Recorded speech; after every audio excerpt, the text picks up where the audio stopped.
The scientific worldview accounts for causal relationships in terms of objects interacting with each other in a mindless, purposeless way. This type of causation is known as mechanistic causation. In contrast, the ancient animistic worldview is largely theological in how it views causal relationships. The word theological is derived from the Greek word telos, meaning goal or purpose. An example of theological causation would be me picking up an apple for the purpose of eating it. Just as the scientific worldview describes causal relationships mostly in terms of mechanistic causation, the animistic worldview describes causal relationships mostly in terms of theological causation. For example, not only do I pick up the apple for the purpose of eating it, the tree spirit drops the apple for the purpose of feeding me. We tend to associate the mechanistic way of understanding causal relationships with modernity, enlightened by science and empowered by technology. We tend to associate the theological way of understanding causal relationships with primitive cultures shrouded in the darkness of superstition. Increasingly, however, some are looking to the animistic worldview as a means of reconnecting to nature, as well as averting environmental catastrophe. A good example of this is James Cameron's first and second installment of the Avatar movies. The Nevi on the moon Pandora view plants and animals and even the moon itself as subjects to be respected, while the sky people from Earth view them as obstacles to be removed. In this video, I will explain why it is imperative we as a species move beyond the scientific worldview and adopt an updated form of animism, what I am calling Neo-Animism. The scientific method developed by Francis Bacon, Galileo Galilei, and others forms the basis of the modern scientific worldview. Most regard the scientific method as a way of discovering objective reality independent of the biases and limitations of finite subjects. This is, however, at odds with the way the scientific method actually operates, actually works, namely through empirical evidence as experienced by finite fallible subjects such as ourselves. So where did this faith in the existence and knowability of objective reality come from, if not from the scientific method? Well, the scientific method did not arise in a vacuum, but within the context of the highly evolved monotheistic worldview found in Europe and the Muslim world during the Middle, High to Late Middle Ages. One feature of this monotheistic worldview was its tendency to desacralize the natural world. This is because it was widely held only God and we humans, who are created in God's own image, were subjects as well as objects. Now, by subject, I mean what these monotheists would have called a soul or spirit.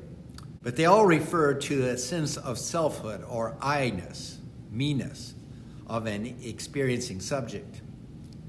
Like God, a subject is capable of purposeful thought and action and also is in possession of a God-given value and rights as a result.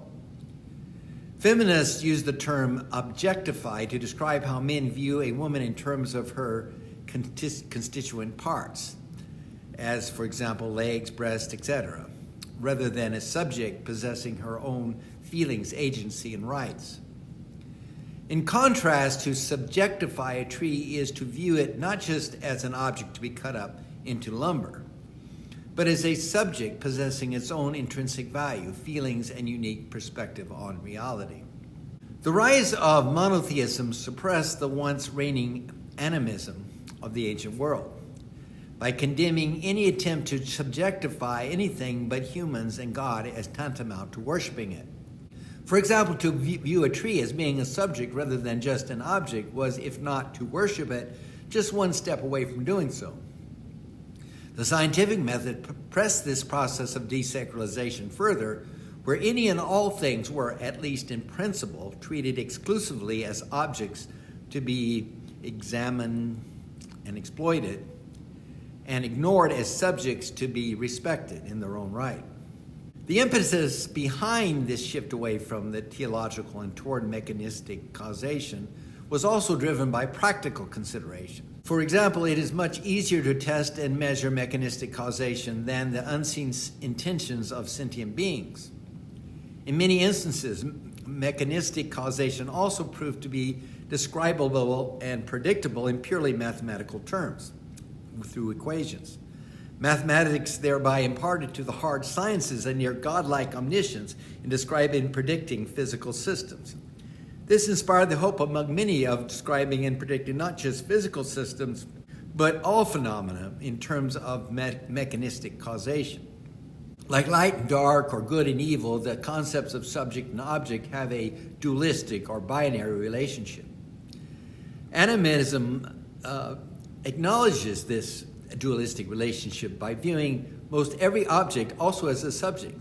For example, since a mountain or river exist as objects, they also exist as subjects, as in a mountain or river spirit. The scientific worldview, on the other hand, views objects as existing independently of finite fallible subjects. As already explained, objects are deemed to be objectively real from the perspective of a single infinite subject, namely an omniscient God.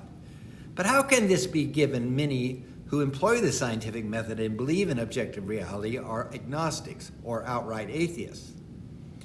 In order to answer this question, I need to introduce the term methodological. This means a procedure or set of steps or method one is supposed to follow in order to accomplish something, kind of like an algorithm. For example, the term methodological atheism refers to the rule implicit in the scientific method where those who believe in God are free to use the scientific method as long as they do not evoke God as a causative agent while using it. Similarly, I have coined the term methodological theism to refer to the habit of assuming the existence of an infinite perspective on reality, regardless of whether one believes in an infinite subject possessing said perspective. So both methodological atheism and methodological theism refer not to whether one believes in God or not, but to steps that are either mandated or forbidden within the scientific method. The concept of objective reality is not, therefore, evidence for the belief in God, but more like a relic left over from a monotheistic worldview. Although belief in objective reality does not require belief in God, it does act, according to the postmodern philosopher Hilary Lawson, as a kind of substitute for God. For example, objective reality can never be wrong, but it represents the one true reality. Although the concept of objective reality and the methodological theism behind it usually is assumed to be part of the scientific method, they don't have to be. Indeed, they contribute nothing useful to the efficacy of the scientific method and can, in fact, be an obstacle to it. One good example of this is Einstein's theory of relativity, which mandates what is deemed to be real in terms of time and space can only be determined relative to a finite observer's position and trajectory and velocity within a space-time manifold. So too, while valiant attempts have been made to account for the weirdness of quantum phenomena in purely mechanistic and therefore deterministic terms, and without reference to finite subjects, so far these attempts have failed. Now, there is no denying that the scientific method has been incredibly successful in describing and predicting many kinds of physical systems. It is, however, not so good at describing and predicting non-physical systems. Alistair McIntyre points this out in his book, After Virtue, in a chapter with the unwieldy title of The Character of Generalizations in Social Science and Their Lack of Predictive Power. This is also why cognitive psychology broke from behavioralism in the 1960s, maintaining unobservable mental processes such as feelings and intentions were outside the realm of empirical science. Even in some purely physical systems, such as in the folding of proteins, Levinthal's paradox vividly illustrates how the reliance on mechanistic causation has been grossly inadequate in explaining what actually does occur. Besides all of this, the denial of teleological causation logically contradicts one of the most basic assumptions of the scientific method. It is that those using the scientific method are free to choose the best theory, accounting for the best available evidence. But to freely choose anything requires the existence of free will, and free will requires purposeful causation, that is, theological causation. Ethics are based upon the belief sentient beings are subjects with the capacity for feelings and some measure of agency. This in turn naturally suggests moral limits on why and how sentient beings can be regarded and exploited as objects. The desire and habit of viewing subjects as objects to be controlled or eliminated has a very male, very predatory, and even necrophilic origins within the human psyche. It manifests itself in such atrocities as animal testing, the livestock industry, and the wholesale destruction of our biosphere. Indeed, it has already driven to extinction thousands of species and the wholesale destruction of vital habitats all over the world. Ultimately, therefore, what is a moral threat is also an existential threat. The moral danger associated with this habit of objectifying any and everything is, of course, not unique to the scientific world. The 19th century battle against slavery was founded upon the belief slaves were not just objects to be owned and exploited, but subjects who possessed their own God-given rights and agency. And similarly, the Holocaust was only possible through the objectification of whole categories of people as subhuman. And while the issue of abortion is complicated enough that people of good conscience can differ on it, it is wrong to deny the unborn the status of sentient subjects and view them only as inconvenient objects to be terminated. Neo-Animism, as I conceive of it here, however, goes far beyond the category of human in subjectifying sentient and perhaps even insentient entities.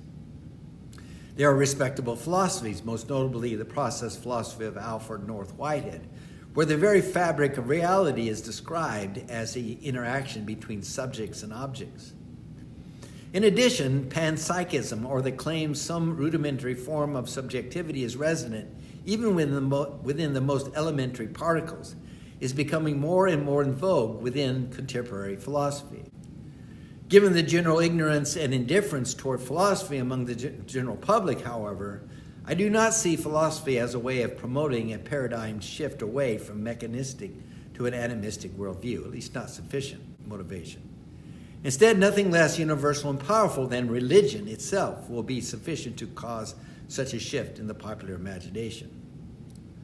Of all the nascent religious movements around today, neo-paganism is the most obvious choice in promoting neo-animism. Like the Nevi on Pandora, neo-pagans regard animals and plants as subjects possessing their own sentience and agency. Neo-paganism, in most of its iterations, also has the added benefit of being female empowering, in contrast to the baked-in patriarchy and misogyny of most traditional religions. Trying to resurrect a polytheistic worldview is, however, analogous to trying to put the cat back in the bag, in that those who no longer believe in one God are unlikely to return to believing in many gods. Eastern religious traditions, particularly Hinduism and Buddhism, also represent promising candidates for the revival of animism.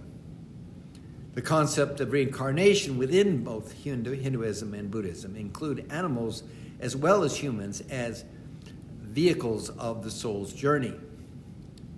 Regrettably, traditional Hindu or Buddhist societies have proven to be all too willing to trade their more animistic worldview for the overtly objectifying tendencies of the modern scientific worldview. As counterintuitive as it may seem, it's also possible to reconceive of monotheism such that it ultimately allows for a much more animistic worldview. The best way to do this is not by dialing back monotheism's aversion against idolatry, but by actually doubling down on this aversion. I am thinking in particular of the great Islamic mystic Ibn Arabi, who did not focus on the attribution of subjectivity to things other than Allah or humans as constituting idolatry. Instead, Arabi insisted it was the attribution of existence itself to anything besides Allah that was idolatrous. In this way, Araby pushed the concept of monotheism beyond its limits to the point where it is more accurately described as non-theistic, but just as importantly, also not atheistic. Araby's theology emphasizes the unity and divinity of all existence and thus re-sacralizes rather than desacralizes the natural world. Finally, there have been recent efforts made within the movement known as metamodernism to reconstitute religion by attributing a goal or purpose to the evolution of the universe itself. This assumes, of course, the rejection of the hegemony of mechanistic causation and ascribes theological causation to the evolution of the universe itself.